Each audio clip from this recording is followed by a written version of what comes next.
まだ僕らが見たことないような世界があるんじゃないか。で、自分なりのその想像の中でそういった世界を作ってみたので、どっちかというとファンタジーとか SF に近いかもしれないですね。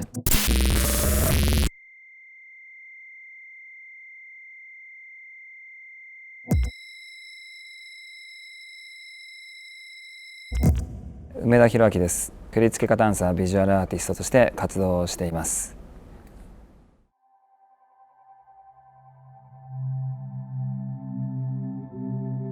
マドリッドではムービングステイト1とアシミレーティングという2作品を上演することになっています。こちらのビラノス・デラビーヤというフェスティバルでテアトル・コンデ・デューケという劇場でこの2作品を上演します。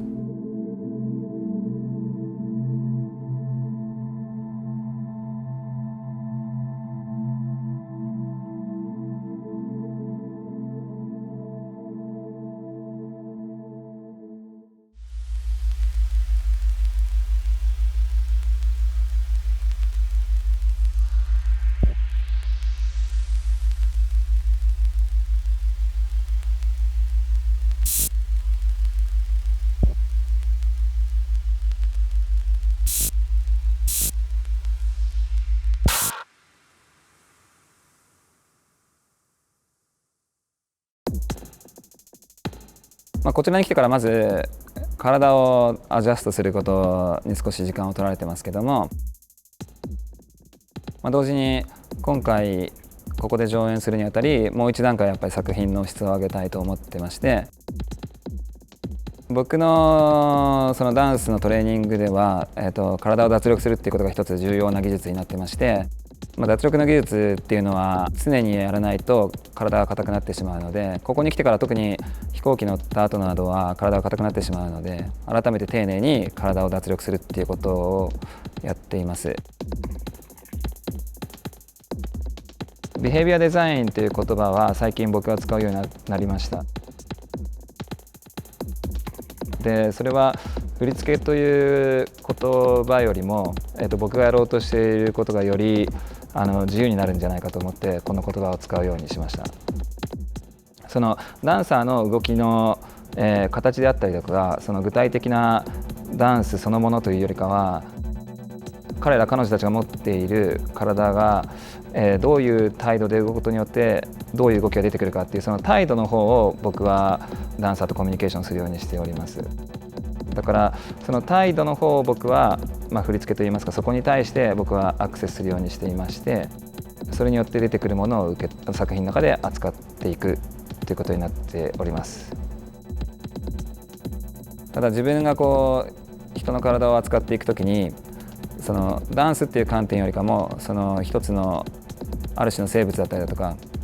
その生物自然物としての体がどのように動くのかっていったものを考えていくときに、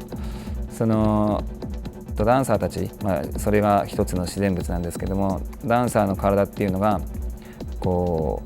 どういった態度を持って、どういった意思を持ったらどういった動きになるのかっていうところにフォーカスしてダンスを作るようにしているので、コレオグラフィーっていう言葉よりかも動体デザインっていう言葉を選択するようにしています。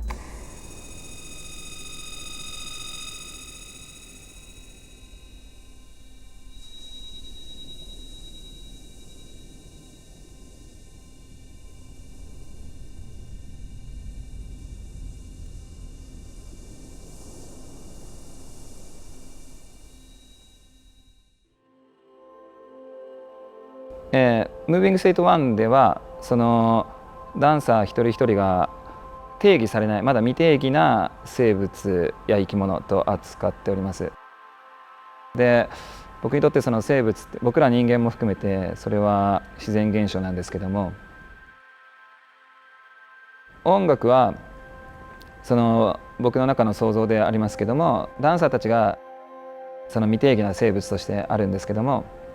そこに流れるような環境音みたいなもの、そのサウンドスケープに近いようなものを想像して作っています。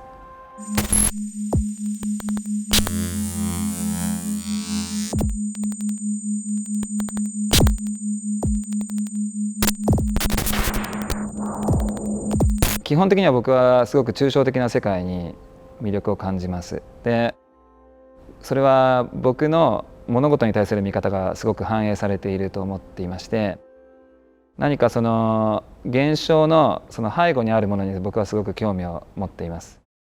例えばこの人の体を見た時に、その人の体の表面的に見えるものというよりかは、その奥にある構成しているシステムだとか、そういった背後にある構造に僕はすごく興味があるので、アブストラクトな世界に興味があるんだと思います。マクロなものとミクロなものの境をなくすっていうことをやっていて、例えば顕微鏡で見た世界であるとか、その宇宙的なイメージっていうものを同じような視点で見るようにしていて、で例えばミクロな目線で見るとそこには微生物がいるんですけども、大きな目線で見るとそこに惑星があったり、その惑星の中に何か生物がいたりっていう、そうやって世界を見ていくとミクロなものとマクロなものが関係づいてくるんじゃないかっていうことを感じていまして、それを作品の中で表現するようにしてます。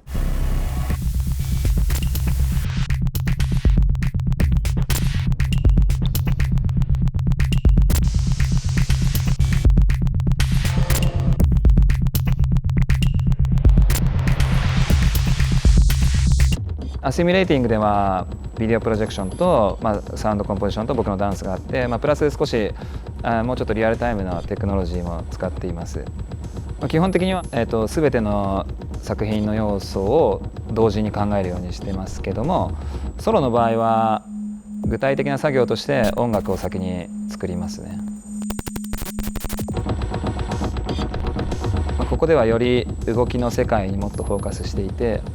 ビジュアルイメージは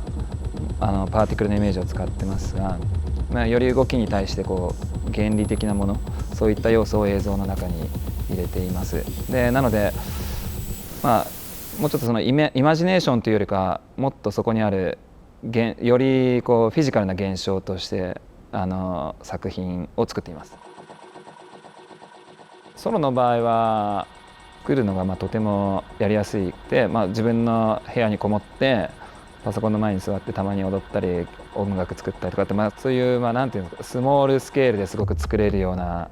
コンパクトでハンディでとてもやりやすいです。昔から比較的エレクトロニックミュージックは好きで聴いていました。で、特にミニマルテクノとかはよく聴いてましたけども、比較的幅広い音楽を聴くようにはしていました。でただクラブに行ってよく踊ることがあって、そこではちゃんと踊ってですね、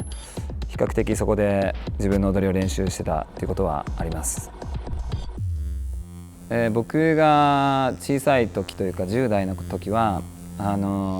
特にアートとかに興味があったわけではなくて、普通にフットボールしてたサッカー少年だったんですけども、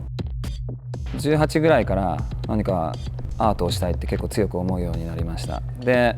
ただ僕がよく言うのは、東京で暮らしているといろんな情報とかが早く変わっていったりとか、街並みがすごく早く変わっていって、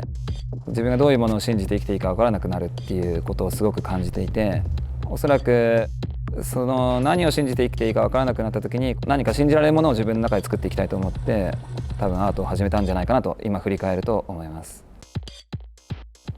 僕自身はあんまりその古典的な芸能に触れることはあんまりなかったんですけども、だから自覚的にはあんまり直接的に影響を受けたっていうことは感じておりませんが、ただヨーロッパ、特に他の国でパフォーマンスをすると、何かその伝統的な日本のものと僕の作品をつなげる方がたくさんいて、僕が自覚しないところで影響は受けてるんだろうなと思っています。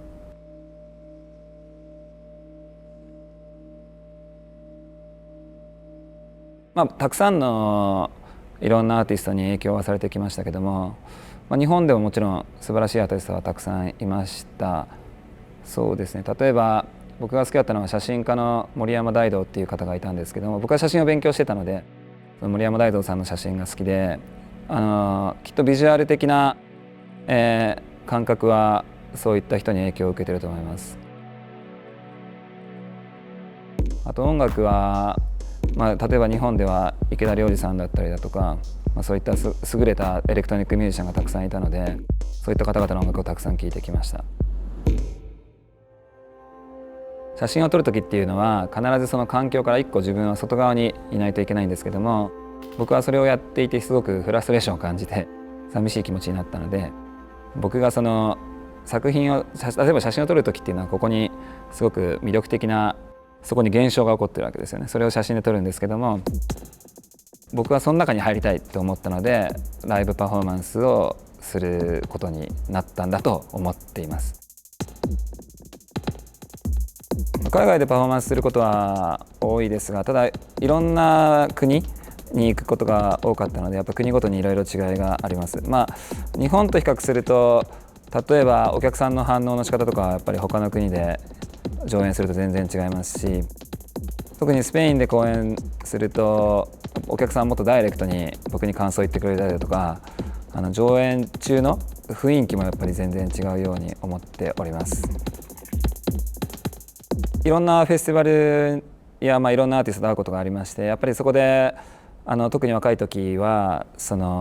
僕が憧れてたようなアーティストと出会うこともありまして、話するだけでも彼らの作品に対する考え方とか創作方法であったりとか、そういった話を聞くことがたくさんあったんですけども、やっぱりそういったところでその作品における重要なことは何かとか、自分にとって重要なことは何かっていうのを考えるきっかけによくなりました。僕は海外でパフォーマンスすることが多かったですが、海外のアーティストはまた違った観点でアートや作品を見ているので、またそれも僕とは違う目線があったのですごく刺激になりました。テクノロジーを使うことは多いんですけども、いくつか理由があるうちの一つは、他の人たちとあんまり働かなくていいっていうのが一つ大きな理由になってます。それが一つ理由になってますが、同時に日本ではあまりテクノロジーに対する偏見が少なくて、非常にフレンドリーなものとして僕らはテクノロジーと一緒に生きていく感覚があるんですよね。でそれは日本のカルチャーの中でもいろいろ表現されているんですけども、なので僕が作品の中でテクノロジーを使うんですが、比較的おもちゃみたいな比較的親近感を持ってテクノロジーをまず使っています。ビジュアルに強いインスタレーションワークをずっと作ってきました。それは自分のやってるダンス作品の延長として、作品と同じコンセプトを持ってそれを違うフォーマットでインスタレーションとして作品にしてきました。でただ最近は違うやり方を一つしてまして、でそれは僕の欲求として自然を振り付けするっていうものにとても興味があって、ちょうど今年新しい水を動かしてそれを振り付けとして見せるインスタレーションを作りました。なのでダンスの作品と同じような考え方やコンセプトを持ってそのインスタレーションを作るようにしています。